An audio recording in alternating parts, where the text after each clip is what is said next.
तो अभी मेरा रिपेयरिंग हो गया है।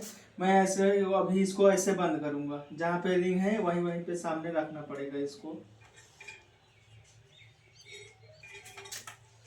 ऐसा रख के